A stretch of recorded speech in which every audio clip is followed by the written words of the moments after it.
Hola, ¿qué tal? Bienvenidos a su podcast Mala Fama. Hoy tengo el gusto de hablar con Jenny Chapeta. ¿Cómo estás? Hola, bien. Chipeta. ¿Cómo estás?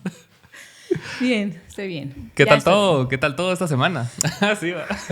Ahorita bien, en este Sí. momento está bien. Ya estoy bien. Así Sí. que, sí, semana complicada, semana de retos, oportunidades. Oportunidades, sobre todo.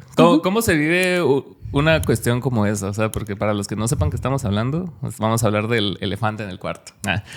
Jenny Chapeta, según TVGT, sí, voy a leer la noticia de TVGT. Va. Muy bien. La contratación de la tuitera Jenny Chapeta, tuitera, en el Mineco por un salario de 20,000 mensuales genera más dudas que claridad. Contradicciones entre su informe oficial y declaraciones públicas revelan posibles irregularidades y clientelismo. Estuve leyendo y no había ningún informe oficial, solo eran tweets. ¿Va? Entonces, vamos a ir desgranando ahí la margarita. Muy bien. ¿Cómo se vive una funa? Es que esto no era mi primer ruedo. Yo he tenido funas país, funas fachas, funas... fachas también. Funas de duelo he tenido. Entonces, digamos que se vive... Esta la viví con miedo, le diría yo un poco, porque digamos que en las otras la gente se dio a la tarea de buscar mis datos, pero en esta estaban expuestos, ¿verdad? Entonces estaba mi dirección, estaban todos mis datos, la factura, es Claro. mucha información. Entonces, digamos que más que la funa me asustó la divulgación de información, ¿verdad? No es lo mismo que lo molesten a uno Sí, a que le expongan la dirección, por ejemplo, ¿verdad? Sobre todo que, no sé. Luego de eso, creo que estuvo bien. O sea, solo di el tiempo para que corrieran. Fue como, voy a ver cómo están las impresiones, voy a ver cómo se está moviendo el ecosistema de Twitter, ¿verdad? Porque es una cosa muy Porque importante. de por sí ese es como parte de los atributos que tenés en esto, ¿no? De que tenés un social listening del trabajo y ese tipo de Claro, cosas, ¿no? ajá, pero digamos que esa es una cosa que uno cuando entra a las redes lo hace de manera orgánica. O sea, si uno se va a meter a las redes a promocionar sus cosas, o digamos, yo que tengo como 10 años de estar vigente en Twitter, es una cuestión que pues siempre tiene que ver uno para dónde va el aire. No se puede meter uno a todos los ruedos, incluso aunque no sean míos, ¿verdad? Yo no me puedo pelear por todas las causas habidas en la humanidad porque no son todas mías. Entonces hay algunas que me interesan y esas pues las tomo o no, pero esta era mía. Entonces, Esta es tuya, sí. esta tenía que verla, tenía que analizarla y pues ya tenía eso mucho tiempo viendo como para dónde corren los aires, y entonces solo era como, bueno, ahorita tiesa y esperando el ataque del oso, ¿verdad? Y a ver cuando ya piensen que me morí, ya me puedo mover, ya me puedo ir. Sí, pues, porque esto empezó a raíz de este artículo o empezó antes y este artículo hizo eco. El que está leyendo es el segundo. Este es el segundo. Este segundo Sí, salió porque aquí antier. hicieron un cuadro comparativo y Sí, toda la... digamos que ellos estaban sacando su tabla ahí de... Sí, ellos agarraron la U y dijeron, bueno, ¿qué aprendimos de la U? Vamos a sacar un Excel. Informe oficial de actividades y declaraciones de Jenny Chapeta. ¿Verdad? Sí, esto ya era como... Esto ya fue segunda herida, pero esta herida no ni siquiera me pasó. La primera, yo lo vi el lunes, como a las 9. Lo vi justo por el trabajo porque digamos que estaba pues tagueado el Mineco, ¿verdad? Es inevitable que llegue a las redes de ellos y entonces me lo manda el monitor y me dice, tenemos... Houston. Hola. Hola, ¿qué Soy tal? Son las 9:30 de la noche. Yo me preparaba para dormir sanamente y entonces veo esto y digo yo, bueno, esto va a explotar mañana porque ahorita la gente ya se quiere mimir. Es un lunes, tenemos mañana jornada. Vamos a ver qué pasa mañana cuando pase, porque va a pasar. Y yo de lo que sí estaba segura yo es que iba a pasar porque digamos... Salvo pase otra cosa mayor. Pero ¿qué tendría que ser? O sea, yo sé... Como que algo presidencial o algo así de algún diputado que... Solo Samuel te podía salvar. Mataron a alguien, sí, ¿verdad? Pero luego de eso no veía yo ningún punto y fue, bueno, vamos a ver qué pasa mañana cuando lo vea la gente, porque ahorita está reaccionando la gente que lo sigue a ellos, que chiquitos. Realmente, ¿verdad? No quiero señalarlo, pero son bien mínimos. Y ya luego, el otro día, sí ya lo vio bombazos duros, ¿verdad? No por información, sino por la cantidad de los comentarios, porque se pusieron bien agresivos, cosa que también no es que no esperara nada de la situación, pero no es lo mismo tener la idea de qué es lo que va a pasar. A que pase. A ver cómo lo tratan a uno. Pero yo entiendo también que ya tenía yo una guerrilla por cuestiones que habían pasado antes, por mi tweet de Arzu, que lo han tenido muy adentro desde hace muchos años, entonces estaban esperando. Lo han tenido adentro también, así. Sí. Pues sí. Sí, entonces, sí creo que eso.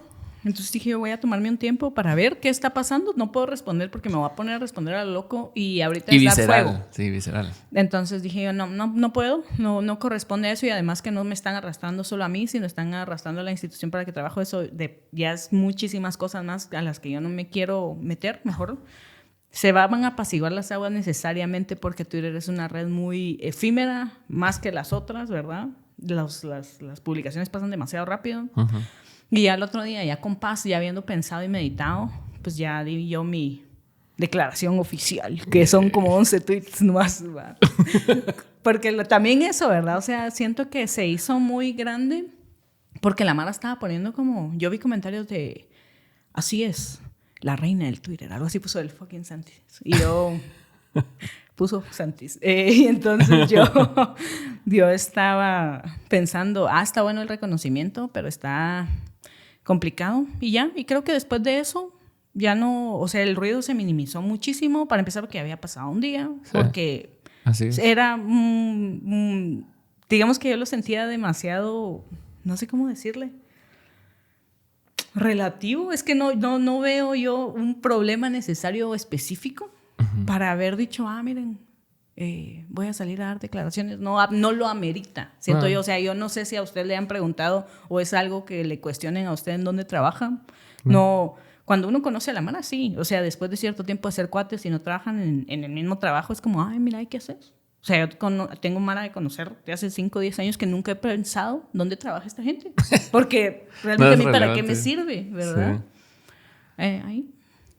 Siento que también en esta situación es como que estatal, entonces como que la gente se pone más quisquillosa, ¿verdad? Es así como que, trabaja en el Ministerio de Economía, y es minero, y como así, y no tiene títulos, porque mucha de la conversación se basa en eso, o sea, y yo creo que hay una falta de entendimiento también entre un manejo de redes sociales y tener una experiencia en comunicar cosas versus la carrera de comunicación. Sí, digamos, yo lo pensaba como hay gente que ha trabajado en comunicación y son pésimos para comunicar. O sea, y es otro su chance, pues, o no necesariamente siento yo que en esta área específica, o sea, no es como que tengas que tener conocimientos tampoco de economía, pues estás estrategizando una cosa de comunicación, ¿va? Entonces, tú te dan la información y vos ves cómo esa información va a salir, ¿va? Sí, más que eso, lo que pasa es que, a ver, el Ministerio de Economía está plagado de, obviamente, abogados y economistas, pero ellos hablan español de abogado y español de economista.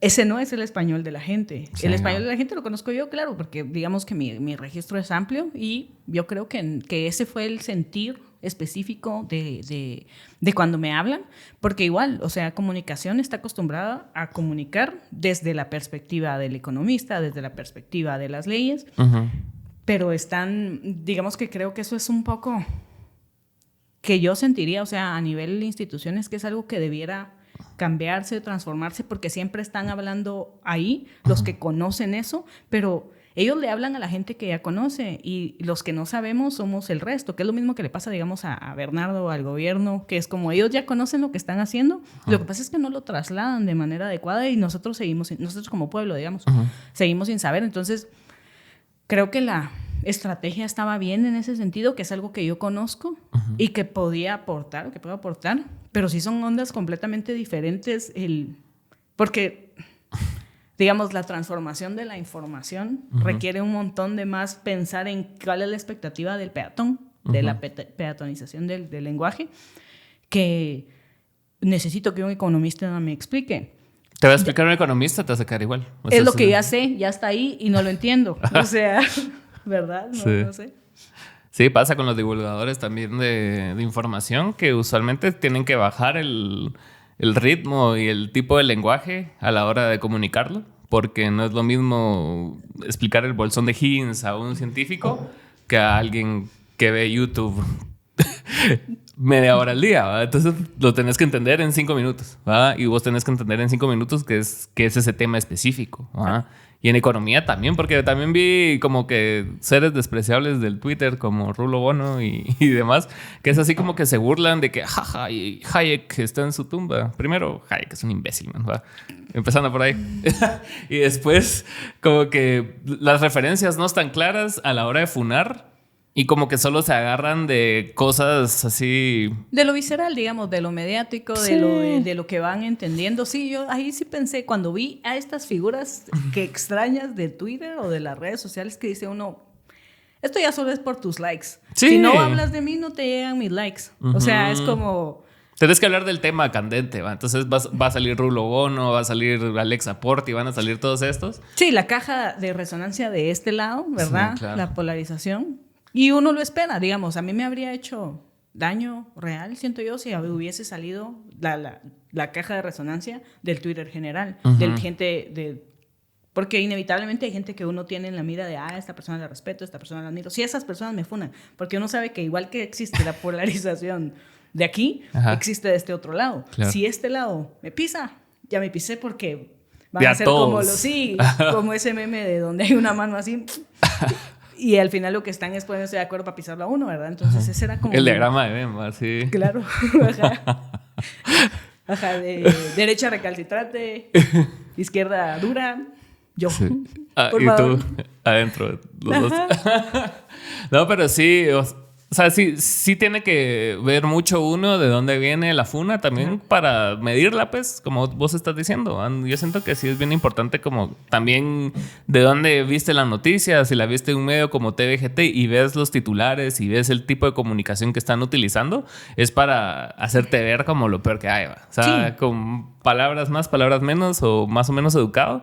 Pero está así como contradicciones, irregularidades en la contratación de Jenny Chapeta. Siga bajando. Cuando baja, metieron hasta a mi hermano porque pues, trabaja en gobierno y no sé qué. Y entonces yo pensé, primero eso, ¿verdad? La divulgación de los datos familiares es una cosa compleja. Y entonces yo dije, pero mi hermano tiene 13 años trabajando para el... O sea, lo metí yo en retroactivo, ¿verdad? O sea, porque eso es parte del clientelismo, no sé qué, de meter a nexos familiares. Y es...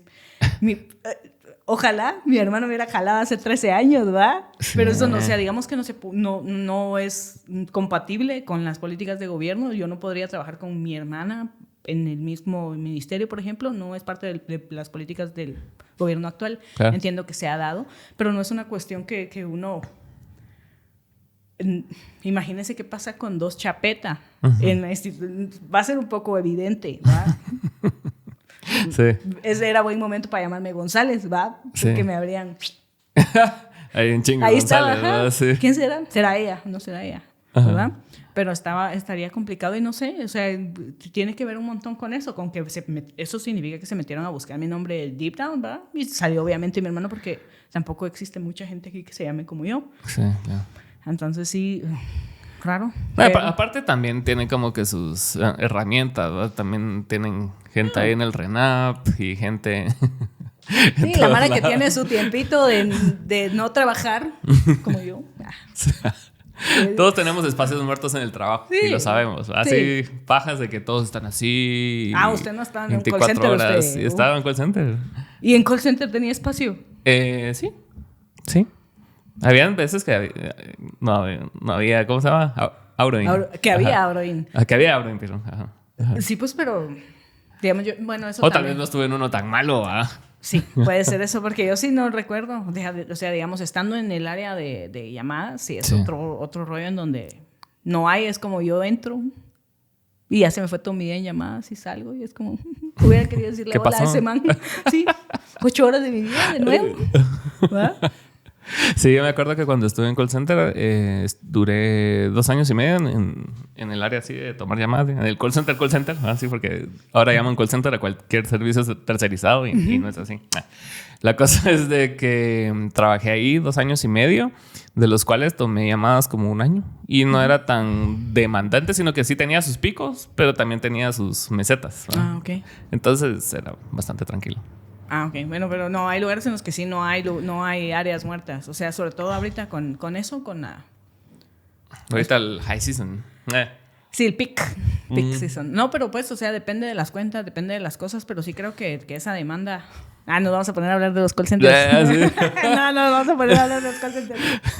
Va a ser un microtema, porque ya se viene lo bueno, que tú escribiste Chipe. un libro que se llama Chipe. Que según se narra, es existencial el libro, ¿va? Es bastante existencial y habla mucho de violencias y mucho del estar chipe, pues como que un estado de tristeza que no es tan fuerte como para estar así depresivo, pero está suficientemente triste para estar chipe. La tusa, le dicen los colombianos, ¿no? Tusa, sí, exacto. Contame un poco de tu libro. Ya lo capitalizó Karol G. Sí. En colombiano. Sí, mi tusa guatemalteca es eso, lo que acaba de decir justo, esa tristecita. Uh-huh. Fíjese que es un libro que a mí primero me gustó mucho hacer porque el proceso fue diferente y porque yo estaba muy, muy, muy emocionada de trabajar con Raúl, con la editorial FIG. Uh-huh. Digamos, es una editorial grande, lo manda uno a las grandes ligas necesariamente, ¿verdad? Uh-huh. Por distribución, porque de todas maneras lo que uno busca es renombre, sí, más que plata, es mentir. Los escritores... pausa. Dentro de la funa era como, ¿y si le va tan bien en los libros? ¿Por qué no vive de la literatura? Güey, Guatemala, mano. Sí. Miguel Ángel Asturias no vivía de la literatura porque es muy difícil, ¿va? O sea, si usted supiera de qué va mi libro, significa que lo habría comprado y que yo tendría un mercado más amplio. Ajá. Pero usted no tiene una somera idea de lo que es eso. Entonces, Chipe, de hecho se acaba de agotar la primera edición. Estamos haciendo la segunda, okay. Así que... Aquí está su escritora fracasada. No, pero, a ver, hablando del libro, son 13 cuentos, uh-huh, que sí que ahora mismo oscilan como entre la tristeza, entre la melancolía, entre esa como violencia sistemática que no es necesariamente física, uh-huh, sino esas violencias normales que uno vive de que lo basurean a uno. Sí. Y es que o sea, como el basureo intrafamiliar, ¿verdad? Que ya se vuelve una constante de humillación en la que uno es menos y el otro es más por esa misma dinámica. Las violencias físicas también, las violencias de violación, violencias estatales, violencias burocráticas, porque también uno no piensa todo el tiempo que se pierde en hacer trámites. O sea, sí, que es tiempo al fin y al cabo que uno no va a recuperar y que uno sabe, bueno, voy a ir a hacer un trámite, me voy a mamar el día, me voy a mamar varios días. Varios días. Yo acabo de hacer muchos trámites ahorita para hacer unos talleres ahí. Pronto van a ver mi funa. Pero la cosa es de que y tenía mucha papelería que no estaba en orden, ¿no? Entonces era así como tenés que ir a sacar una cuenta a tal banco y que el ministerio tal te lo tiene que dar y tal. Y era así como que... Ya estaba harto. Y claro, estuve a punto de decir no a la verga. O sea, me representa más pérdida a mí todo este trámite y la posterior funa que posiblemente vaya a haber que... Avisados, que están avisados. Ajá. ¿De qué está hablando Alan en ese momento? Pero sí, es un tema. Y yo creo que también en eso de las violencias que estás hablando es bien interesante porque también en la violencia sistemática podemos entrar en el capitalismo, ¿verdad? ¿Hasta qué grado nos puede llegar a afectar un sistema que no está pensado para que tú te realices como persona, sino que solo seas parte de un engranaje? Digamos así, nosotros que somos peones del, uh-huh, sistema, no tenemos familias de renombre, no estamos heredando ingenios, no estamos heredando empresas, entonces... O no tenemos gramos de poder que podemos utilizar para agilizar procesos. Exacto. Porque muchas veces van con esa cantaleta de no es que el mercado se regula solo, y no sé qué, no sé cuándo, y después Estados Unidos invade un país y cambia el mercado por completo. Claro. Entonces estás tú a merced de otros para tu subsistencia, pues no depende de nosotros y ese es un tipo también de abuso, opresión, violencia, ¿va? O de la resolución de conflictos también, porque, vea, me vamos a meter un cachito a política ahí, pero hace como un mes asaltaron a mi hija y tal, ¿verdad? Entonces yo tenía que, pues uno tiene que hacer el reporte, porque sin el reporte no puede tener un teléfono nuevo, porque necesita el reporte para el chip. O sea, sí. Y entonces, pues había que acudir o al ministerio y esperar 24 horas para hacer el reporte de robo o ir a... Y en las agencias se lo dicen a uno, mire, vaya a la comisaría y hace el reporte por extravío. Y entonces voy yo, pero yo quiero reportar un robo porque hay un man que asaltó a mi hija y ese es un delincuente que necesitamos que no esté afuera, ¿verdad? Que necesitamos que rinda cuentas. Sí. Y entonces fui a la comisaría y expliqué lo mismo, ¿verdad? Mire, y es como, sí, pero es jueves. Fue antes del 15 de septiembre porque fue, mire, la mujer estaba ahí. Es jueves.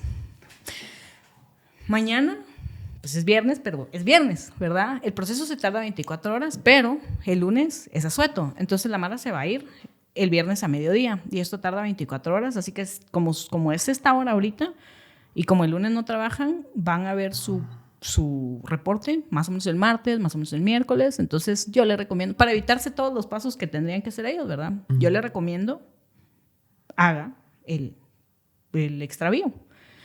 Y es lo que uno termina haciendo, porque voy a ir al MP, voy a dejar mis datos para que pasen las cosas que pasan de las filtraciones, de que se quedan con los datos de uno y que al final de cuentas no van a hacer nada, ¿verdad? Sí. Porque toda esa manera ya tiene los datos de uno, no importa, pero para que no suceda nada, para que descarte mi caso, para que en 2 semanas, yo qué sé, me llegue una notificación que me diga, mire, gracias por todo su reporte bien importante sobre la violencia que sufrió.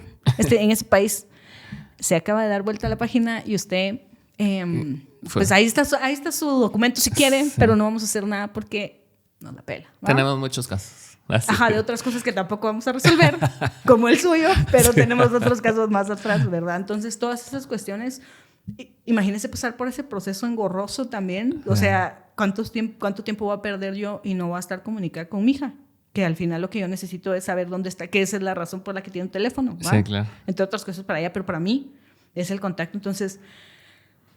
hace uno su luchita interna y dice, no lo vale porque de todos modos yo sé cómo funciona el sistema y no me van a resolver nada. No va a resolver nada. Ajá, entonces es eso. O sea, igual hace, voy a contar un dato ahí personal íntimo, hace como 15 años, no quiero ver, no, como 17, asesinaron a mi papá en la calle, de noche, como un perro, pero había una cámara, hay cámaras. Este es el momento en el que nunca se supo nada, en el que el caso se archivó, en el que hay, miren... ahí se consiguió otro su papá, si quiere, si puede. No hay más papás. Ajá, sí, ya no hizo más papás para mí, Dios. Entonces yo solo tenía uno, ¿verdad? Pero esas cuestiones que uno dice, mire...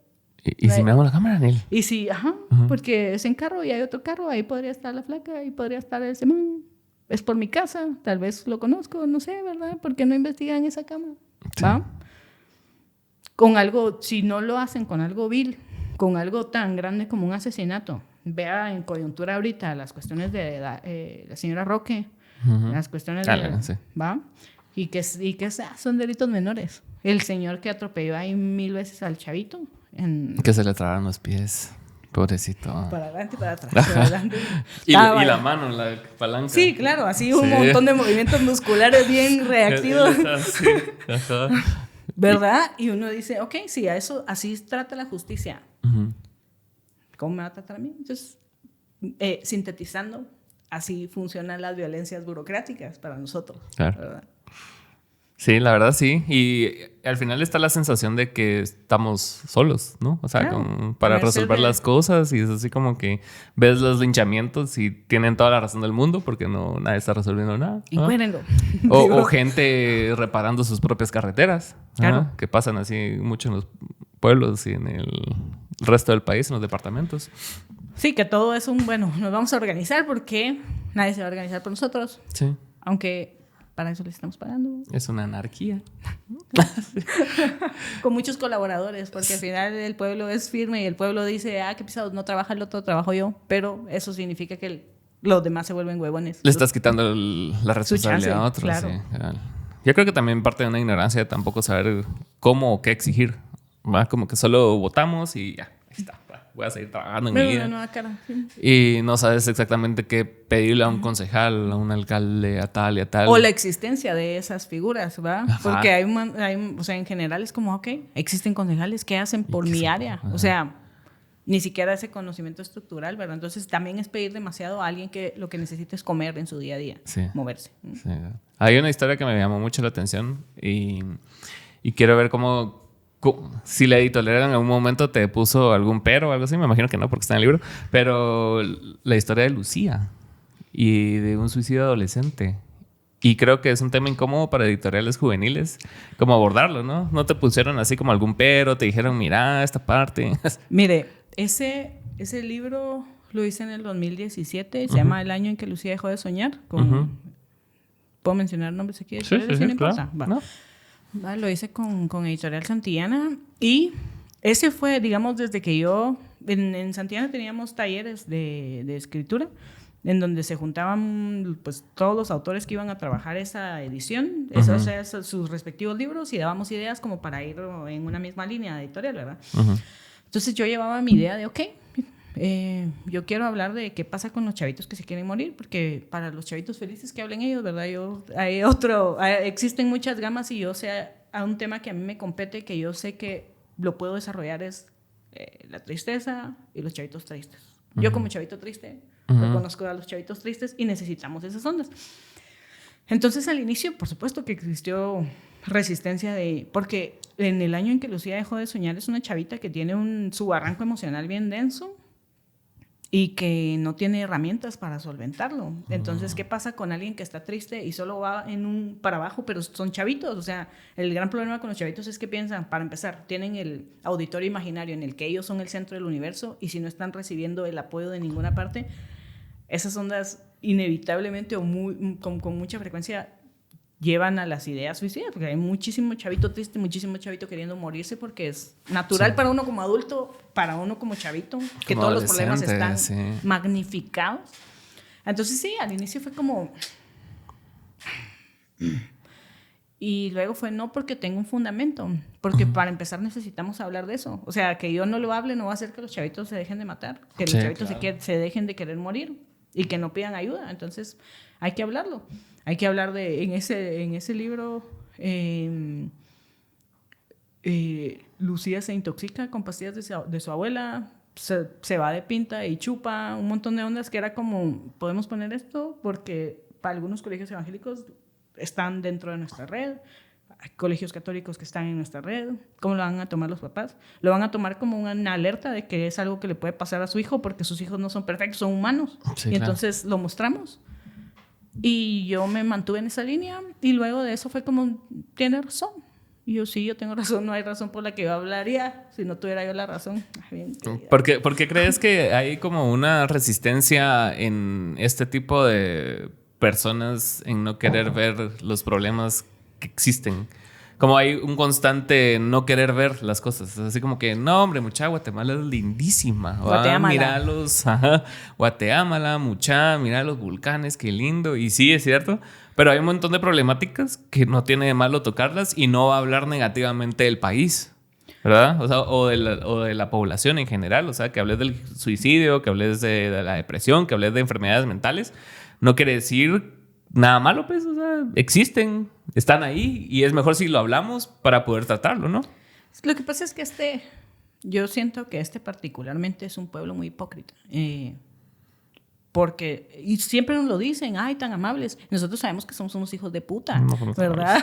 No, pero somos hipócritas. Sí. Entonces es como que, fíjese que necesito, por favor, no sé qué. ¿Será que me puede dar? Digamos que nos vamos ¿será que? Ajá, me regala. Sí, ajá, por favor. Estamos todo el tiempo con disculpas, no porque lo sintamos, sino porque es parte de esa cuestión. Entonces nos es muy difícil ver o identificar problemática. Nuestra mentalidad de conquistados, ¿no? Sí, claro. Ajá. Es una cuestión de hecho, usted se ha cuestionado por qué muchísimos libros antes de la conquista fueron eliminados de la faz de la tierra y existe el Popol Vuh. ¿No ha pensado en por qué existe el Popol Vuh? No lo había pensado hasta hoy. Lo que pasa es que, digamos que a nosotros... El que sí estuvo autorizado, digamos, por los jefes. Más que eso, lo que pasa es que nosotros, en lugar de... luchar, digamos, hicimos pactos y entonces fue como, ok, nosotros vamos a seguir manteniendo una cierta línea de jerarquía. Por supuesto que ustedes nos vinieron a conquistar, pero nosotros podemos ayudarlos en esa nueva organización o administración que ustedes tienen sobre la gente a la que nosotros administramos. No nos maten, no nos quiten nuestros libros, nosotros les vamos a ayudar a los frailes a conocer nuestra historia, y en ese proceso pasaron 200 años más o menos en los que nosotros nos subyugamos hacia el control, que de todas maneras eliminaron todo poder maya, ¿verdad? Sí. Solo que nos tardamos más porque nos adherimos y porque dijimos, no vamos a luchar, vamos a darles lo que quieren y vamos a ayudarlos a oprimir. Porque así obviamente... Bueno. Pero esa es o sea, digamos que es como una teoría muy grande de por qué existe el Popol Vuh, yo la creo, por supuesto, y pienso sí, porque somos unos aguados, porque no luchamos y entonces no nos destruyeron. Qué bueno que existe ese libro, ese registro, tarará, pero viene de no luchar. Sí, y viene también reforzado ahora con la romantización que tienen las personas de ideas de derecha, de cómo debería ser un guatemalteco, cómo debería ser una persona. Si una persona se queja o algo así, o dice algo... Si es grosero, tiene que mantenerse en una linita bien cuadradita. Ajá, si no, estás así saliéndote y así no son los valores guatemaltecos, porque este es un pueblo conservador y te empiezan con el chorro de que... Dios, patria. Ajá. Entonces es bien complicado como salirte de ese yugo y cuando logras salir ves un montón de ataques, un montón de cosas y regresamos a las violencias, ¿verdad? Así. Sí, digamos que eso, estamos estructuralmente hechos para para tener amo, creo yo. Y entonces, y no solo eso, entonces actuamos en función de eso. Me acuerdo que una amiga, bueno, ir a Nicaragua, salir de Guatemala e ir a un McDonald's es que le digan a usted qué quiere y uno diga, ¿por qué no me dice cómo le puedo servir? Va, y pero al final es que quiero. Yo lo que ellos quieren saber es qué quiero yo.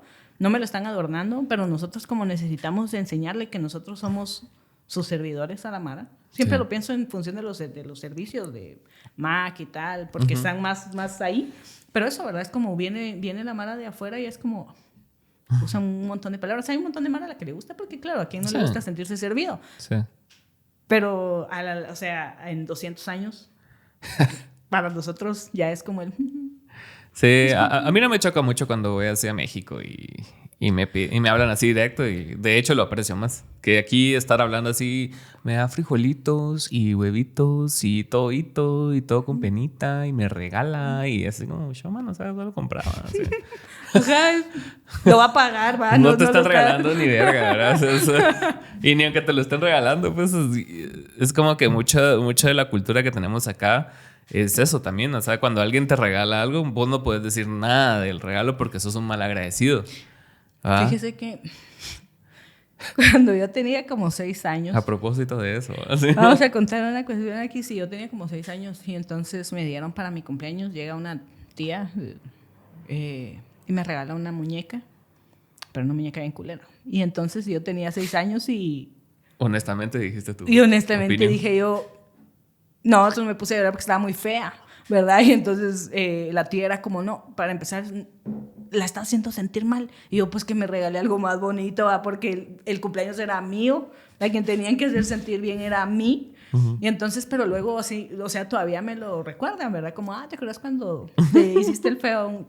Era fea, estaba bien fea, ¿va? Y entonces esa cuestión ya no lo puede decir uno. Y durante un montón de tiempo yo ya solo era como, ya no, mejor ya no. Porque... Sí. ¿Para qué? O sea, uno no puede expresar cómo se siente. Es también un poco parte de esa dinámica de opresión. ¿Y dónde está la línea ahí entre expresar lo que sentís y agradecer también el gesto de la otra persona? Que tal vez ella no sabía que te gustaba y te regaló algo. O sea. Sí, pero es que esas son otras cuestiones, pero no, digamos, yo lo estoy pensando en función de que es una tía cercana. Que es alguien que sí lo conoce a uno. Pues yo entiendo si le dan a uno... lapiceros. ¿no? Sí, si es una celebración del Día del Cariño y le dan una taza con kisses de Hershey's, normal, va a mear todos y una taza nunca sobra. Sí. Y uno dice, está bueno, pero no lo espera uno de alguien que lo conoce. Sí. Entonces, hay matices para todo. Y a la hora que estás escribiendo un libro, ¿cómo medís tú el progreso de ese libro? O sea, ¿tenés una forma visual de hacerlo? Porque he escuchado de escritores que hacen así... que van llenando un shot de tequila con fichitas o como que terminan un capítulo y es así como que, bueno, ahora sí ya me doy permiso de hacer algo. ¿Cómo mantenés vos una estructura así de trabajo? Fíjese que donde yo, no te coma la cabeza. a ver, hasta este momento he hecho, las novelas de Lucía, que son 2, que es El año en que Lucía dejó de soñar y Volverás a soñar Lucía. Esas tenían un tiempo porque tenía contrato de patrimonio y tal, entonces ahí era como, ok, empieza hoy, en 2 meses ese proceso ya tiene que haber terminado. Entonces ahí era, o lo hago, ¿verdad? No tenías que esperar a la musa, ¿va? Así, ¿no? Musa, esto tiene que esperar, no, ¿verdad? Entonces yo tenía que escoger un tema también del que yo estuviese muy segura, del que quería hablar y del que ya tenía todo hecho en mi cabeza por lo menos, y del que ya tenía ajustes. Pero así como los libros de cuentos, que es lo que he hecho después, los cuentos lo que tienen es que, digamos que se van resolviendo solos y tienen una estructura mínima, porque pues los cuentos, como los chistes, se ganan por knockout. Los chistes son cuentos alegres nomás. Pero entonces pienso, ok, tengo esta idea y la tengo que desarrollar completa. Un cuento realmente no lleva mucha extensión, pero tiene que decir uno, me voy a poner a trabajar este cuento y lo termino. El problema a veces es que lo que no está bien o no bien ajustado es la perspectiva. Digamos, todo lo que existe, todo lo que podemos contar, ya lo hicieron los griegos. No, lo único que le aportamos al mundo nosotros como escritores es la perspectiva, es nuestra visión particular de lo que está pasando de algo. Y entonces mi problema con eso es que a veces no tiene uno bien ajustado como el dron. Es desde dónde estoy narrando.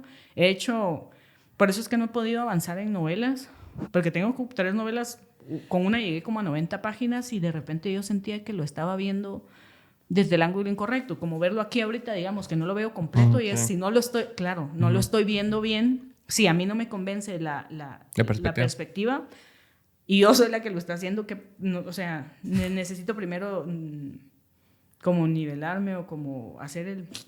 para mí. Pero creo que es algo que es que es algo orgánico o natural en mí. Yo algo que sé hacer o que puedo hacer o que me gusta hacer es contar, y entonces siempre lo hago con cómo me funciona a mí, qué me gustaría a mí. En tu cabeza ya tenés una estructura, digamos, de lo que quieres decir y cómo lo quieres decir. Ajá, lo que a veces me cuesta, como le digo, es la perspectiva nada más, y a veces es como, la idea es fantástica y qué horrible ejecución la que estoy teniendo, me doy asco, entonces lo vamos a repetir, ¿verdad? Porque uno tiene que hacer repetido así muchas veces, o sea, sí. Wow. De hecho, he tenido cuentos que ya los tengo, o que ya tengo una sucesión de cuentos y yo, esto no va. O sea, por eso es que dejé esa novela que le digo que tiene como 92, 93 páginas. La dejé ahí porque estoy avanzando, pero estoy avanzando por inercia, no por gusto. Y yo o sea, es literatura. Al final lo que tiene que pasar es que me guste, que yo esté cómoda, lo que yo sufra o que lo que sea, pero que me dé algo que no sea ok, lo estoy haciendo bien, tal vez porque lo sé hacer, pero no le estoy aportando algo nuevo al mundo, no le estoy aportando mi visión, y entonces ahí se pierde. Y cuando cuando yo veo que tengo 10, 12 cuentos para arriba, que van en una misma temática, en una misma visión, ya es como, hola. Bueno, no sé, porque nunca me ha tocado ir a decirle a alguien, hola, fíjese que por favor, ¿será que me puede publicar? No me ha pasado. Pero sí, para tener productos completos, si tengo 12, 13 cuentos, pues ya pienso, mire, ya podemos tener algo, y en lo que revisamos, en lo que se hacen los procesos de edición, pues ya yo puedo ver si trabajo en otros cuentos, pero mi extensión son 12, 14 cuentos por libro, y ahí nos vamos. Sí, pues, o sea, como que ya lo tenés bien delimitado, digamos. Qué cool. Y a la hora de entrar en una editorial, ¿cómo es ese proceso cuando no tenés nada publicado? Porque ahorita en FIG creo que fue más fácil que cuando estuviste en Santillana. Pues, o sea, ya tenías una trayectoria, ya tenías un cuerpo de trabajo. Pero cuando no tenés nada, ¿cómo es el proceso para ingresar? Es que fíjese que mis musas, mis hados, todo ese proceso ha estado muy de agua. O sea, suena muy creído de mi parte, pero es que a mí, digamos, la literatura sí me recibió muy con las puertas abiertas. Yo lo único que hice para entrar en la literatura fue ganar premios. Entonces yo no era nadie y meto cuentos a concursos y los gano o soy finalista, y entonces la Mara tampoco hay... O sea, ¿cuántos escritores habremos? ¿30? Sí. Mencióneme 5 mujeres escritoras ahorita. Y en Chapeta. Marta Elena Casaus. Ajá. Y ya, no sé. ¿Cómo se llama Aline Kummerfeld, ver, el Colom, y ahí viene todo mi libro, ¿verdad? Y otra. Sí, entonces. Va, pero está... 4 de 5. Va, 4 de 5, es fine, pero no hay tantos. Entonces entro con esto y afortunadamente en la VG, mi amor, te amo. Volveré a ti pronto para tener mi título. Y me están chingando, hijos de puta. Entonces, cuando paso de los premios y esto, entonces había profe, de hecho a Santillana entré porque mi profe de teatro, de taller de teatro, era en ese momento el editor de Santillana. Entonces yo hacía pues scripts de teatro, hacía guiones, hacía dramaturgia porque era parte del curso y era como, mire, ¿tiene usted algo? ¿Me interesa? Y yo, sí, claro que sí. Put a ring on it, ¿va? Y así empecé con ellos, pero antes, como había ganado un concurso nacional, la editorial de ese concurso me habló y me dijo, mira, ¿por qué no hacemos un libro? Cuando tengas los cuentos, avísame y los publicamos. Los hago y los publicamos. Y luego, la siguiente vez me contactó otro editor, Meme Rodas, de Editorial Sion, y me dijo, mire, ¿no quiere hacer un libro conmigo? Y yo, sí, pero tengo que tener los cuentos, entonces deme chance. Y cuando los tenga, se los paso. Ese fue el siguiente proyecto. Luego ya tenía Lucía. Y con Lucía pasó algo muy chido porque los chicos siempre, como es juvenil, los chicos siempre estaban preguntando como, mire, ¿y qué le pasa a Lucía? Porque el final es muy abierto. Y yo la verdad quería que pensaran qué le pasa a Lucía. Y entonces era como, mire, ¿y qué le pasa a Lucía? ¿Y qué le pasa a Lucía? Y entonces tenían tanto requerimiento Santillana de qué le pasa a Lucía que me dijeron, hagamos una secuela. Y yo, pero claro. Vengan. Y entonces, luego sale este otro libro de Rumores de Callejón Miseria. Lo presento en Shela y está ahí Raúl en la presentación. Y yo dije eso, ¿verdad? Yo nunca he tenido que tocar ninguna parte porque ya, o sea, si ya me hablaron un montón de veces, yo ya no voy a ir. Se me hace bien barato, la verdad. Sí. Y entonces termina la presentación y Raúl me dice, mire, yo no le voy a pedir, pero cuando tenga tantos cuentos, mándemelos y vemos qué hacemos. Y yo, muy bien. Y ese ha sido todo mi paso. Y entonces luego ya firmé con FIG. Y ya, pues ahorita vamos a sacar, yo espero, sí ya, novela del otro año. Y entonces no sé cómo funcione. Yo sé que hay mara que le cuesta, pero para mí todo ha sido miel sobre hojuelas. Qué bueno. La verdad, sí. O sea, no suena nada arrogante tampoco. O sea, una historia de clientelismo. Sí. Jenny Chapeta revela nexos. Desde el inicio ha sido una historia. No, pero está muy bien. O sea, también fue un buen detonante estar en la UVG. O sea, que también es un buen lugar para conseguir este tipo de oportunidades y como que ese tipo de cosas, ¿no? Sí, digamos, yo supongo que en la SU debe existir ese proceso porque ¿quién le va a dar clases a uno de élite? O sea, en mi grupo, cuando yo estudié el profesorado, entramos como el primer día de inducción. Y estaban todas las mesas así como, ok, los ingenieros en tal, no sé qué, unas mesonas. Hasta el fondo había una mesa, pues como esta tal vez. Y habían 4 personas, creo yo. Y entonces llega la directora de carrera y dice, ay, qué montón se inscribieron este año, ¿verdad? Entonces, ¿qué? Buena onda. En ese sentido, ¿quién le va a dar clases a uno? Los escritores, los editores, porque es un mundo muy chiquitito. Entonces, yo supongo que así debe ser en las otras U, porque creo que quiero ver, Landívar, que tienen filosofía, y USAC, que tienen letras.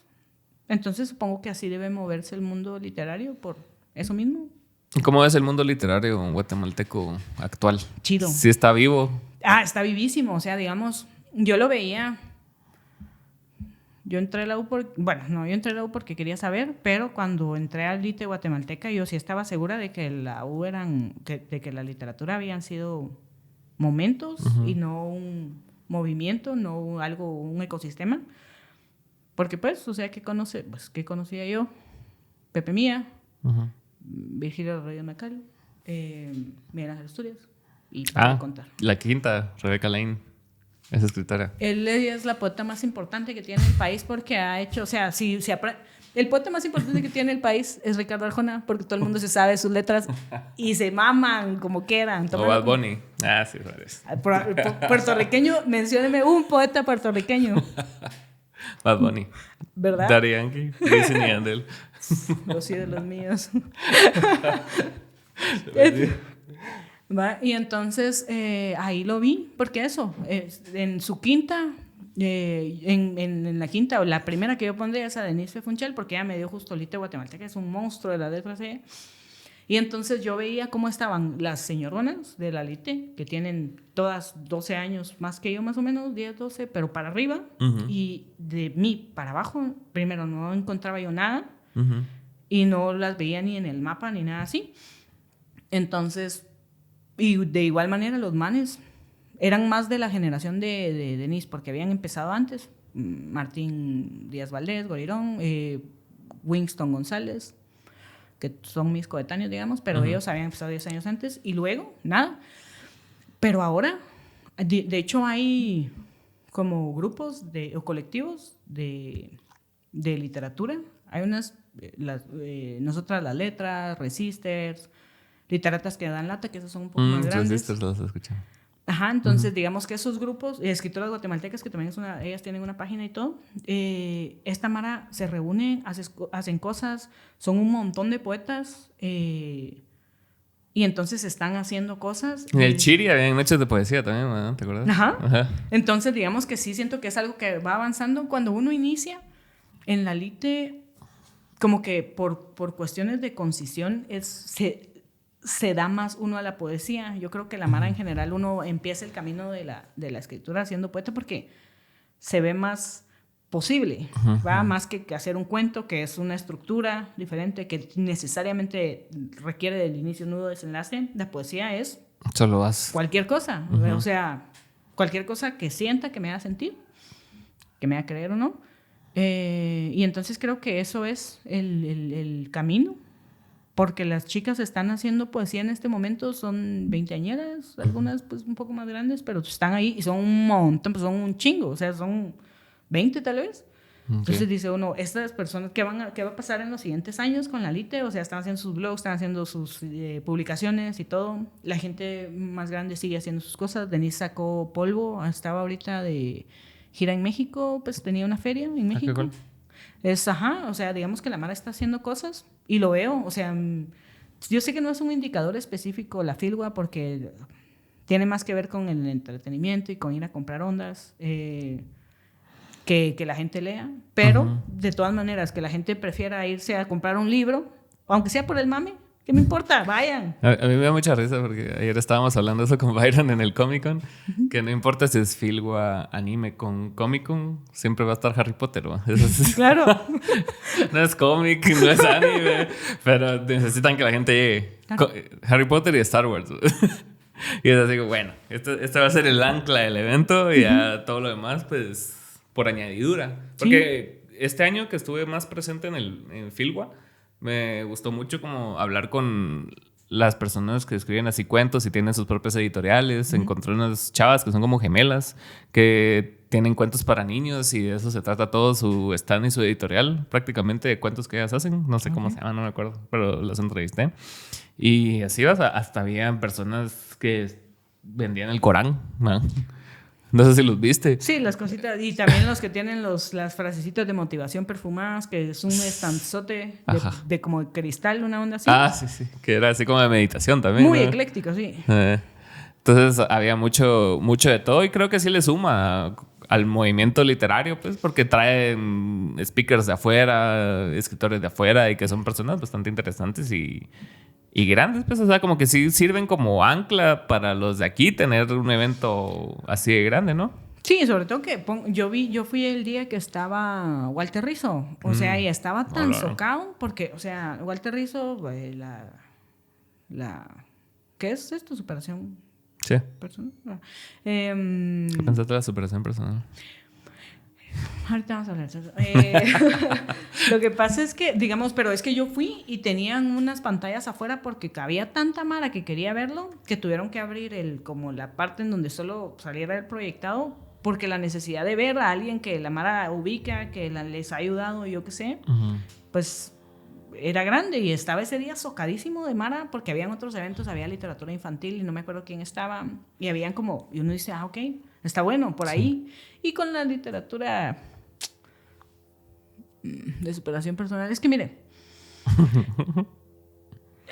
lo que a la Mara le sirve a usted, o sea, digamos, hay Mara que encuentra su sanación y su terapia en TikTok, viendo TikTok de gente cortándose las uñas, ¿verdad? ¿Qué me importa? Si eso me sana, si eso me gusta, si eso me nutre, con que yo no dañe al prójimo, ¿qué me importa? Entonces, ¿será sanación o distracción? O sea... hay onda, mire, yo específicamente con el asunto, Ajá. yo como alguien que consume contenido de gente sacándose uñas encarnadas de las patas, le puedo decir que yo, por ejemplo, no soporto la sangre, pero entiendo el valor de que a alguien le quiten las uñas porque le están quitando dolor. Eso significa que después de eso, esa persona no va a sufrir. Ajá, lo que no me gusta. Sí, porque es un proceso de healing, no es así como ver sangre o ver caídas, esa onda no me gusta porque solo es dolor por dolor. El dolor de sanación yo lo veo como, ok, tal vez es sobrepensar mucho la mulá, pero eso, digamos, si usted se revienta un grano, el acto es asqueroso, pero ya no lo va a tener sanado, ¿va? O sea, está bien. En el mismo sentido, pienso que, por supuesto, tiene un montón que ver la distracción y que uno pierde el tiempo así sin hacer nada. Claro. Pero la superación personal es o que le digan a uno las cosas obvias, solo que se las digan bonito. Hay gente a la que le sirve, hay gente que se siente mejor persona por eso y que tal vez, no sé, le ayuda. Y si lo hace, qué bueno. Y, no hay literatura. Y de hecho son como la base de ventas de muchas librerías. Claro. ¿Verdad? O sea, Walter Rizzo mantiene muchas librerías de Guatemala, seguramente. Seguro. Ajá. Entonces, está bueno. Con que la Mara lea, con que la Mara encuentre otros espacios para liberar toda la carga que es vivir aquí. Sí. ¿Qué me importa? Claro. Yo no, pero a mí que me importa su vida, hágalo. Sí, no te vas a poner a juzgar así, ese tipo de cosas. Ajá. Sí, a depurar eso, ¿qué me importa? O sea, yo sé, yo tengo un mercado, ese creo también que es un pedo con los escritores y tal, que es como, ay, que solo quieren que uno sea elevado y como si no existieran mercados para todo, público para todo. Siento que es bien absurda la idea de quererlo meter a uno en sos intelectual. Tenés que haber leído, no sé, va... El péndulo de Foucault. Sí. Qué libro más mierda ese. Cualquier cosa, pero... ¿Saben qué? Aquí existe un man... Yo estuve en un colectivo que se llama... pero no hemos hecho actividades, que se llama La Retaguardia. Ajá. Y ahí hay un man que se llama Wilson Espinosa. Él es un man que trabaja de basurero, pero para la zona 14, 10 y así. Y entonces en algún momento, como la Mara tira cosas chidas, porque hay más plata, entonces tiraban libros y tiraban guaro y tiraban un montón de cosas y él empezó a hacer su colección. Ese man probablemente será el hombre más versado en Nietzsche de Guatemala. Nice. Pero es un... cero. Hablar con él, por supuesto que está demente, pero es genial eso. Y digamos, para las presentaciones, póngale que tuvo una performática en la que agarraba cosas de colores, se hizo su círculo cromático con cosas de la basura, pero también tuvo una onda en donde la presentación era un talegazo de botellas de guaro y estaban más o menos llenas. Después se las daban a uno si se las quería tomar, pero todas esas cuestiones de las cosas que él ha sacado de la basura inspiraron de hecho un libro de Eduardo Juárez, que es el fundador de La Retaguardia, que se llama Trash. ¿Qué es eso? ¿Cómo pasa la Navidad? Claro. ¿Cómo pasa la Navidad? Un man que recoge basura y que ese mismo día está recibiendo verga porque cómo trata la Mara a los basureros, ¿va? Como que no les estuvieran dando un servicio. O ni los tratan, o sea, solo es así como que existen. Pero esa misma... O sea, uno no le puede dar la mano a un basurero, póngale, nunca es... Te voy a pagar. Y como que ese tipo de gente a veces se siente raro cuando los tratas como personas, ¿no? O sea, cuando te están dando un servicio y les das la mano y lo que sea, se quedan así como que... hasta dudan de darte la mano ellos a vos. Es así, hay un podcast, no. Es Eva Bernstein, no sé si la conoce, pero es... ¿Cómo? Eva Bernstein. Eva María. Ajá. Miremos. Y ella tiene unas ondas de ruido social en donde específicamente se mete una madrugada a un camión de basura y se va con los basureros a ver su día a día. Y entonces es una onda bien genial en donde ellos explican como esas dinámicas y y de cómo se cortan y de qué Chapalapa. Es muy genial. Échale un ojo, es una onda que lo hace pensar a uno un montón porque lo cuenta desde lo ordinario, ¿verdad? Desde la rutina de la mara que hace esas cosas. Entonces es como chido, pero en ese mismo sentido volvemos al punto de que la mara no se imagina lo que sabe Wilson Espinosa. Es un cerote. Ese man tiene una tesis, o sea, le hicieron una tesis porque es un maldito, está loco, pero ha leído porque en sus tiempos libres o cuando estaba ahí, leía en el camión, ¿va? Entonces, cuando la mara aquí no lee nada, ¿va? Y ese man ahí, Mitch. Ajá. Sí. Bien señor francés, el man, ajá. Qué cabrón. Sí, yo me acuerdo que cuando yo era más chavito, o sea, sí me gustaba como entablar conversaciones con personas random, ¿no? Y esta colonia en algún momento era abierta, ¿no? Entonces, cuando yo tenía como 15, 16 años y que estaba todo en ese descubrimiento literario y de películas y como que formando así a mi pensamiento más crítico y más así, no sé, más afín a lo que soy ahora, digamos. Había un señor que era alcohólico que venía a la casa. Entonces formamos un vínculo de que yo le regalaba cosas así, comida y chivas, y él era ingeniero. Entonces me regalaba libros y me contaba cosas y así como que, puta, ¿qué tal? Y después se murió. Pero, saludos. ¿Dónde estés? Pero me gustaba mucho como que entablar conversaciones random con personas de la calle porque yo decía así como encontré este señor que es ingeniero y crack y las decisiones de la vida pues lo llevaron a donde estaba. O sea, hay muchas personas así, pues, y este personaje me recordó a ese señorcito. Ajá, y eso también pasa que hay un montón de mara que uno dice está ocupando puestones y son completos, pero IQ 42, ¿verdad? Así, mara que uno dice, ¿cómo le haces tú para usar el tenedor y el cuchillo a la vez? ¿Verdad? Y digamos que con acceso a la educación y todas esas ondas. Y hay un tema ahí también, a mí también me hace mucho ruido cuando, como en tu funa estaban hablando de la universidad y hay como que algo en las universidades que todo el mundo los tiene así como en alta estima y después conoces a Mara que estudia en las universidades y no tiene conoce uno mismo, ¿verdad? Ni idea básica de nada cultural ni de conocimiento del área. O sea, cuántas personas se gradúan al año y cuántas personas de esas que se gradúan son capaces de ser lo que estudiaron. ¿Ah? Porque todos dicen, no, es doctor, pero es buen doctor. O sea, es ingeniero, es buen ingeniero. O sea, el hecho que hayas tenido el sistema educativo está hecho de una manera de que si ganas suficientes cursos, pasas, pero no necesariamente significa que eso sea capital o capital de conocimiento. Claro. ¿Verdad? Entonces siento yo que hay como una distorsión ahí entre, es que aquel se graduó de la universidad. Man. Y no lleguemos a eso. Yo en mis prácticas de la U, porque profesora sí soy, de celotes, tenía que dar, creo que 200 horas de práctica. Entonces yo escogí un colegio de la zona 1. A mí la zona 1 me mama por muchísimas razones. Es mi centro de un montón de ondas. Y entonces escogí un colegio de garage. ¿Y centro de la ciudad? Sí. Ajá, de la ciudad y de mi corazón. Entonces, dentro de las expectativas o de las primeras cosas que tenía uno que hacer para dar la práctica y todo esto, era darles primero tener conocimiento de qué tanto sabían ellos con lectura nada más base. Y entonces yo, como tenía a mi cargo, pues darle clases a nenes desde primero básico a quinto bachillerato, para dar como, no sé, como diagnóstico de lectura o de pensamiento crítico o de lectura en general. Dije yo, bueno, voy a agarrar esta clase que estaban unidos cuarto bachillerato y cuarto perito.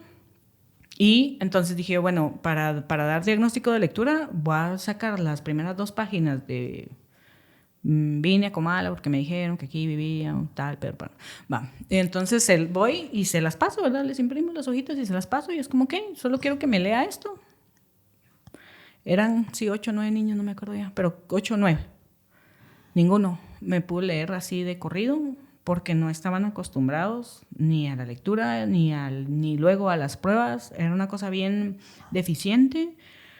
lo volví a intentar, o sea, después de eso, de esa que era mi primera prueba, lo seguí intentando con los demás grados. Segundo básico, por alguna razón, ellos estaban hechos como de otro material, esos eran niños lectores, pero todos los demás grados no tenían la capacidad de leer de manera fluida. Okay. Los graduandos tampoco podían, y esos niños eran, yo hice las prácticas de agosto a octubre, esos niños se graduaron sin saber leer, ¿verdad?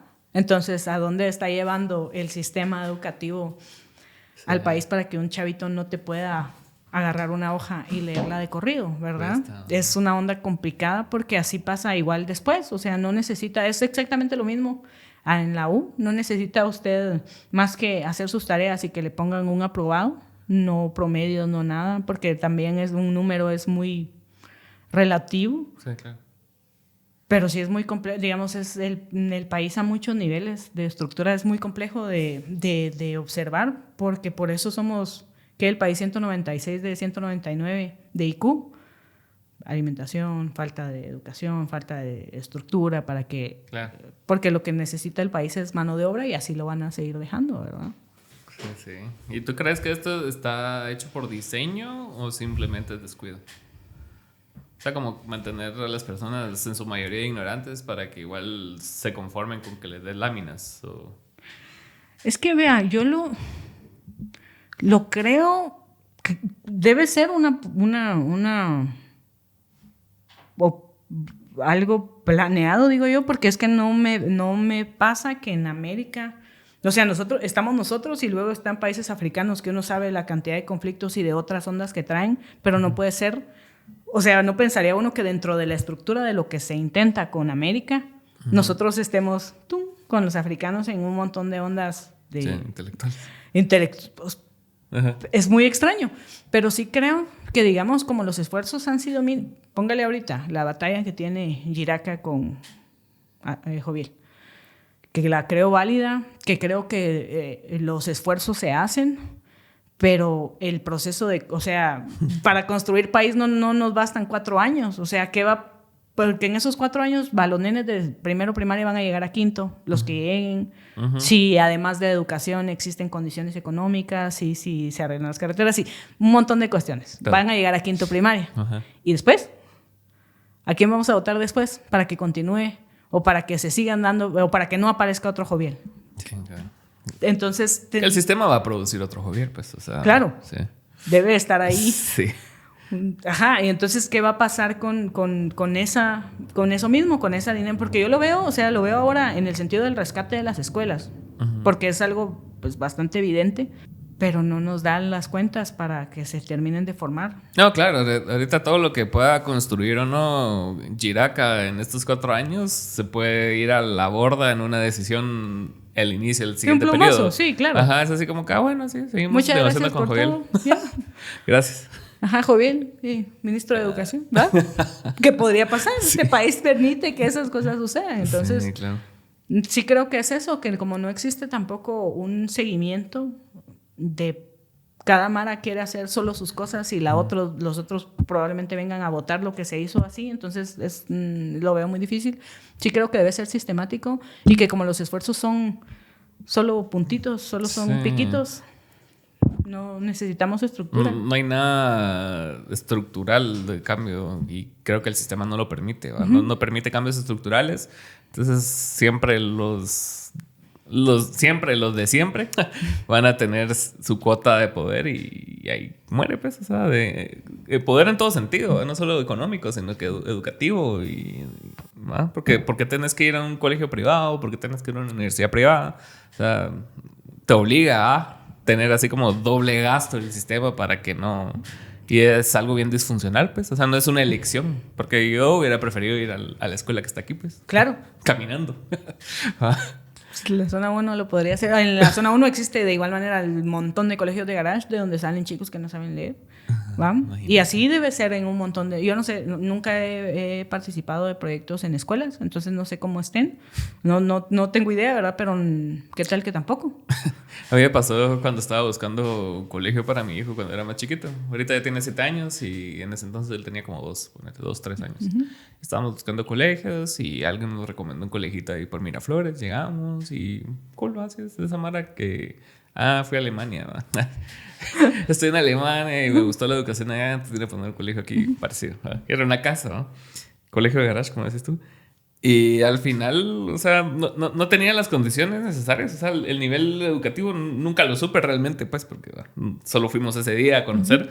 Pero algo que sí no nos gustó a la mamá de Lucas y a mí fue que, o sea, y les preguntamos así, no me acuerdo cuál era la pregunta, pero al final ella nos dijo así, no, es que no estamos avalados por el ministerio. Y nosotros dijimos, ¿y entonces? No sé. ¿Y qué voy a hacer, mi hijo? ¿Perder un año sí. de jugar Legos 1 y 2?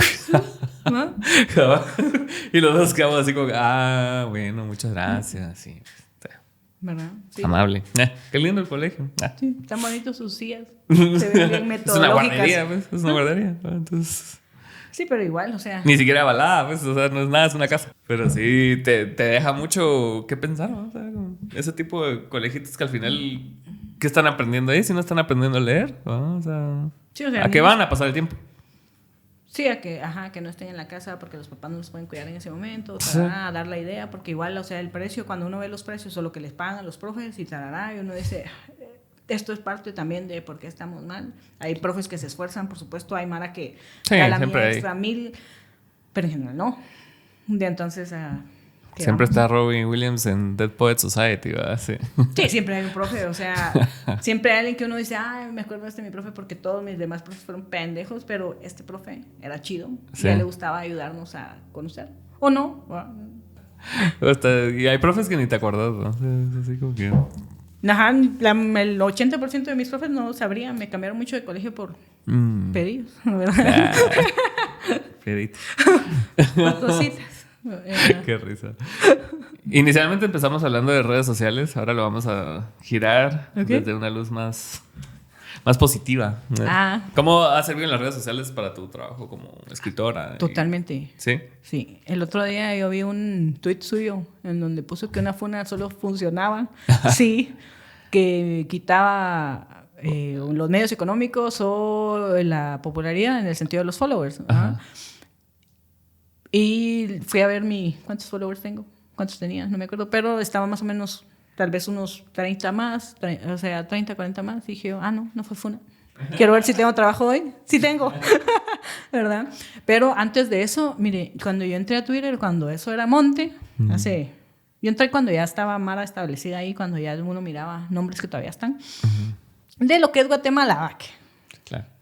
Twitter GT. Sí, pero cuando yo empecé a hacer mis cosas literarias, yo tenía 168 followers en el 2015. Ahorita tengo como 17 algo. Y esa mara ha sido fundamental para que yo tenga un público, para que yo tenga compradores, para todo eso. Sobre todo porque en Twitter uno conoce, o sea, uno sabe que a Twitter la mara va a leer, a pelearse necesariamente, pero también un poco a ver qué onda, digamos que la dinámica es diferente. Entonces ahí he conocido un montón de mara bien diversa, que siento que de verdad sin Twitter yo no podría haber tenido o carrera o ese gramo de popularidad que ostento. Porque ayuda un montón, porque la mara es como, yo la conozco de Twitter, voy a ir a ver qué onda, porque me da risa lo que hace. De plano me van a hacer chistes de camioneta, ¿va? Entonces yo quiero hacer mi libro de chistes de camioneta. O sea, sí siento que bien utilizada la red, que conociéndola, que evaluando uno a su público puede funcionar. O sea, a mí me ha funcionado porque mi rama era esta, que es muy específica, porque no hay, digamos... en Twitter está Carol Sardeto, jefona, Denise Funchal, pero no son necesariamente activas en su rol literario ahí. Y yo ahí sí capitalicé, siento yo, miren, tengo esto, porque a mí lo que me interesaba, o la razón por la que entré a Twitter fue para promocionar mi trabajo literario. Y en ese sentido se ha logrado completamente porque la mara es como, usted escribe, no le he leído, pero sé que está en Twitter. No me importa, como que se acuerdan que Jenny Chapeta existe ahí y que en algún momento yo estoy en esta librería y estoy viendo Chipe o alguno de los otros libros y me lo llevo, it's fine. Pero sí me ha servido también para encuentros o ondas que es, mire, yo por DM, ¿verdad? Fíjese que yo la sigo y tarará, y tengo un taller y hay unos chicos que quieren conocerla. Entonces, para esas ondas, como para divulgar. Sí, pues. Los talleres también son importantes a la hora de la divulgación, ¿no? O sea... Los conversatorios y todo eso, digamos, sí, porque, digamos, conoce uno a más mara. Con lo de Lucía o con la literatura juvenil también me ayudó un montón porque Lucía sale en el 2017, estamos en el 2025 y yo he tenido ahorita en las presentaciones chicos que me conocieron por Lucía cuando tenían 12, 13 años y ahorita van a la U y entonces me leen adultos. Para empezar me rompe, ¿verdad? Yo te conocí niño o ayúdeme, ¿verdad? Pero eso me pasa mucho con esos chavitos o cuando uno va a conversatorios en la U. Y entonces yo he tenido ondas sobre narrar o talleres sobre narrativa y luego veo a chavos en conversatorios porque les llegó la plática o algo así, entonces es como ok, o llevan, uno no va solo a los conversatorios, lleva a un su cuate, sí, claro. Ya es otra mara, entonces eso sí ayuda un montón. Entonces yo sí, escritores, métanse a Twitter, los van a funar, pero 10 libros más van a vender. Es cool porque siento yo que ahora todo es bien do it yourself, ¿no? Y sí necesitas tú ser así el motor creativo de tu arte, pero también el promotor en todos los medios que puedas. Entonces sí siento yo que sí necesitas tener las dos facetas. Siento que la mara que se cierra mucho a ser solo artista y ser así, sentirlo. Y, o sea, como que pierde relevancia y a la larga no logra vender su trabajo por lo mismo, pues, porque es así, el mundo te está exigiendo que seas así. Sí, o digamos, evolucionar en cuanto a las técnicas, porque eso, estamos todos, o sea, los abuelitos miran esa onda, o sea, todo el mundo está viendo redes sociales, sí. O sea, hay señoras grandes que están en Facebook, me ha pasado porque me escriben porque leyeron algo con sus nietos, ¿verdad? Pero sí necesariamente uno debe ser promotor, porque si es que parte de que lo compren a uno actualmente es que sepan más o menos quién es uno. Sí.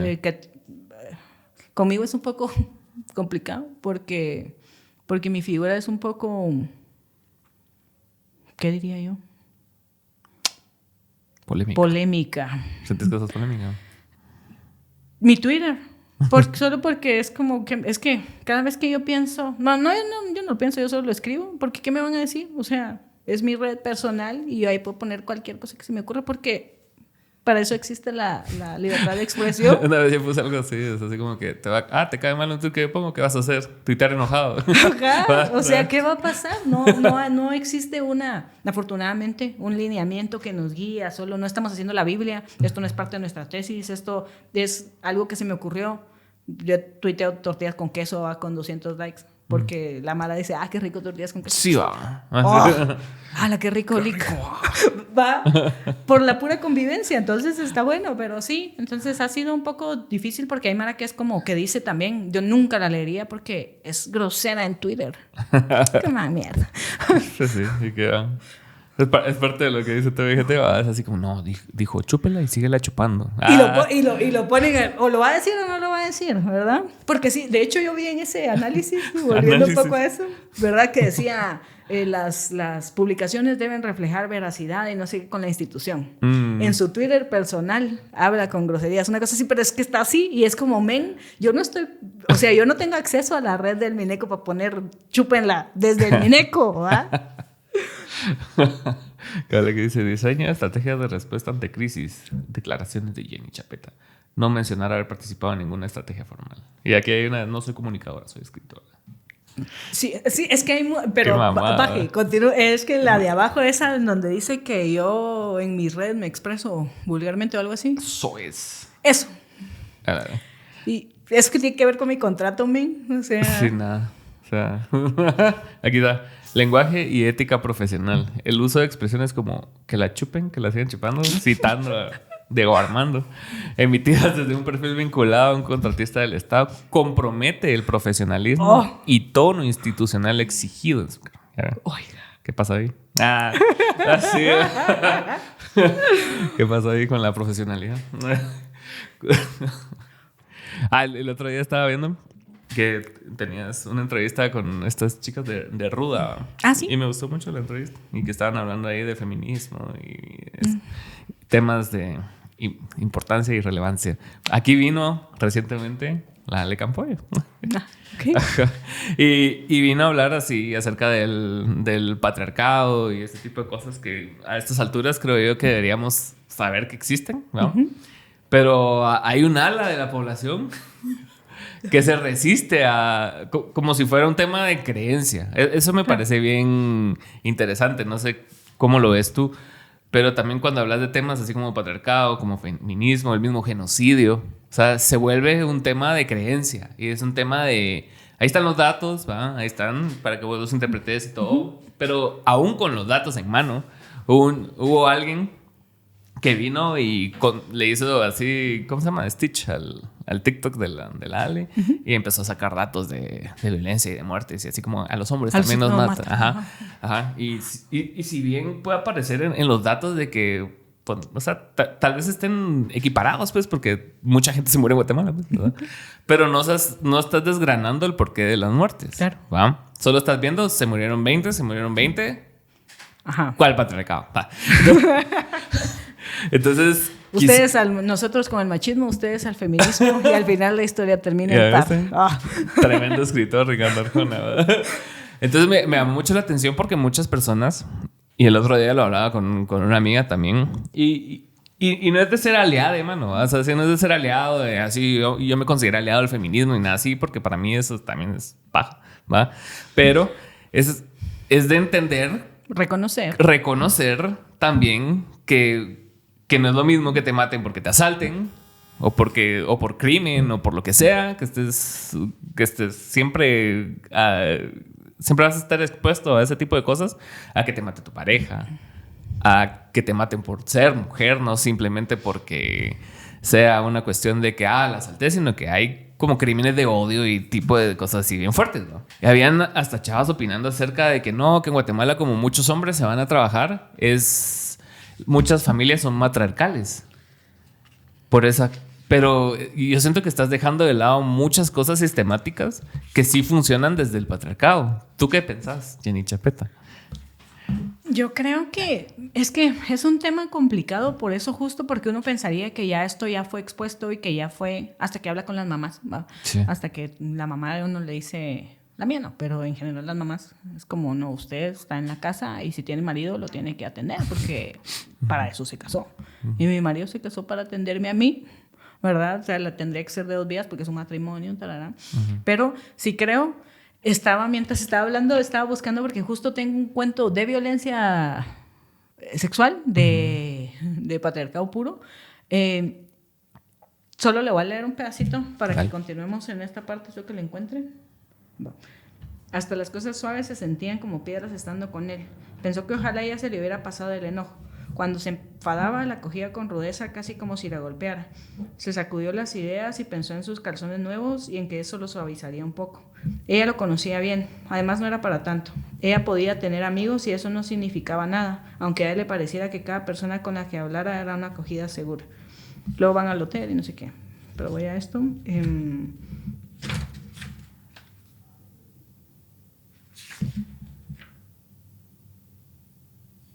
Okay. Manuela penetró duramente y ella pensó que él no se había quitado los pantalones. Se quería quitar el suéter, pero él no le dio tiempo. Subido sobre ella, le puso las manos detrás de la almohada justo debajo de su cabeza y después de besarla y acometerla 2 o 3 veces más, sintió las manos de Manuel subir a su cuello y apretarlo, apoyando todo su peso sobre él. Se rompió de inmediato. No pudo ni sacar las manos de debajo de la almohada para defenderse. Manuela penetró un rato más, cada vez más fuerte, mientras ella sentía su cuerpo sacudirse sin control. Si hubiera estado viva, habría gritado, pero no lo estaba. Así que solo siguió sintiendo cómo su cuerpo era movido de un lado a otro hasta que Manuel gimió como si llorara y se quedó sobre ella un rato. «Puta maldita», le dijo, levantándose para quitarse el condón y envolverlo en un trozo de papel que guardó en su mochila. En ese orden, en ese sentido, creo que sí, digamos... Por supuesto que, puta, ¿cuántos motoristas se mueren al mes, verdad? ¿Pero por qué se mueren los motoristas? Porque el transporte público es inexistente, tuvieron que comprar moto y sin saber manejar muy bien porque la exigencia de ir a trabajar requería que se fueran hechos verga y entonces empezaron a hacer sus ondas, a ver como Dios le daba porque la regulación de tránsito no está bien, entonces se mueren 20. Pero luego se mueren personas de esta manera, un montón. En Semana Santa es una cosa bien extraña porque como... Semana Santa. Sí, Semana Santa porque yo vivo pues, en la zona 1 y pues en vía procesional y veía mucho esta onda de cucuruchos que después de cargar se van a los moteles. Pero hay un motel en el que pasaba una onda, porque es el que está en la esquina de mi casa, en el que pasó como 3 veces, como en 7 años, así que yo veo un patrón, en el que entraba un cucurucho con una mujer, salía el cucurucho, vestido de cucurucho, y se quedaba pues un cuerpo ahí, ¿verdad? Entonces... Okay. ¿Verdad? ¿A qué, digamos, cómo vamos a equiparar muertes con muertes? Cuando entiendo la cuestión de los asaltos, de la violencia y tarará, pero no es lo mismo, ¿va? Entonces sí, por supuesto que yo no me podría declarar feminista porque me falta teoría. Inevitablemente uno desde la resistencia lo debe ser, pero no tengo suficiente contexto o teoría para decirle, mire, yo soy feminista porque, ¿va?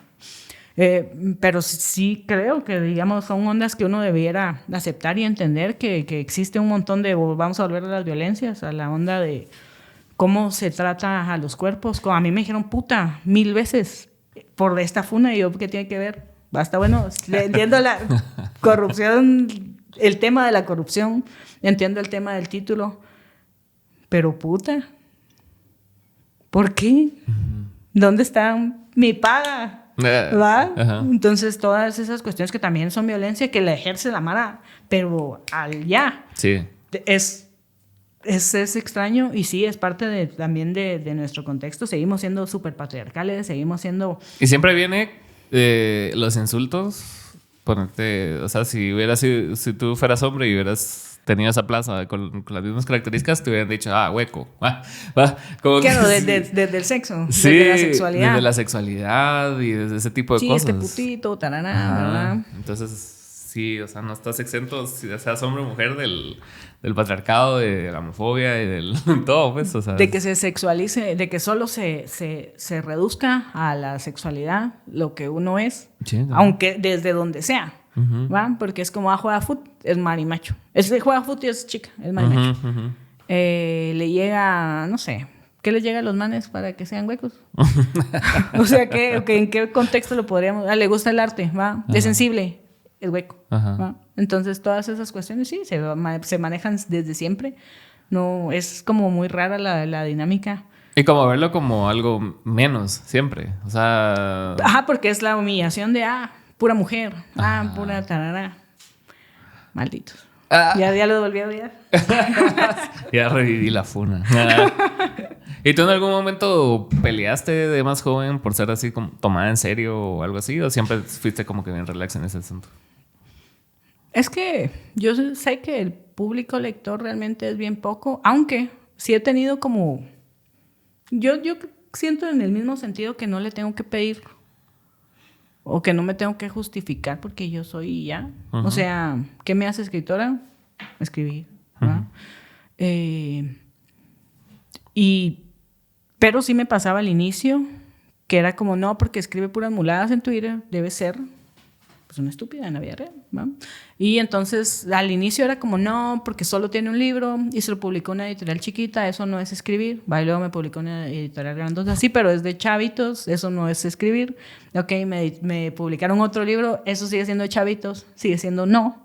Y luego cuando FIG da puras o no, cuando tengo que justificar cosas de la vida real, es como, no, es pura paja porque es escritora, y entonces los escritores cuentan pajas, y entonces, ok, ya me reconocen como escritora, pero ahora, sí. No, pero ahora es porque, usted cuenta pajas y por eso, o sea, por eso, porque eso me dijeron en lo de mi hilo de tweets, que era como que está contando pajas porque es escritora y entonces está hablando de la paja. Entonces sí soy escritora, pero sí es siempre una especie de como de minimización de lo que uno hace. No me importa porque mi público igual va a seguir en la mara a la que le gusto por esto es bien fiel. La mara a la que le gusto por Twitter también siento que, y eso sí sentí un montón, el apoyo de la mara de... Men, qué salvajes esos malditos, cómo se pusieron. O sea, me habló un montón de marona que yo dije, ¿cómo me escribió? Gracias, porque sí estoy así bien colapsada. Pero creo que no. Es que como le digo, no sé, porque ha sido esos vaivenes, esos picos de no querer reconocerlo. Pero como en este pueblo de cangrejos es una mierda, entonces. Sí, es un tema bien complicado, porque también pasa en el sentido de que siempre te comparan con alguien que es una excepción, ¿va?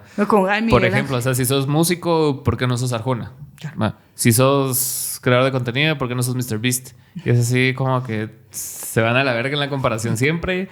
Y, o sea, no tiene ni pies ni cabeza, pues simplemente es para hacerte verga, ¿va? O tratar de hacerte verga, pues es así como, ¿cuántos libros vendiste? 8, no vendiste 10. Qué imbécil. Qué estúpido. Qué perdedor. Cualquier cosa que vos no tengas, eso es, ¿verdad? Entonces, y a veces sí te reconocen como tal, como me estabas contando, pero desde para minimizar otra cosa, ¿verdad? Entonces, si no hay una validación completa, se tiene que morir uno, va, para que digan, que ella como escribía de a huevo, voy a ver. O lo van a ver ustedes. Si cuando me muera pasa, pero sí tiene que pasar Ricardo algo. Andrade, ¿no? Sí, se murió Ricardo Andrade y ahora así como tributos en el rock and roll. Sí, es que sí era bueno. Pues. Él sí era bueno. Es que desde él ya no hay nada. Sí. Como que Mozart, ¿verdad? Sí, rota madre.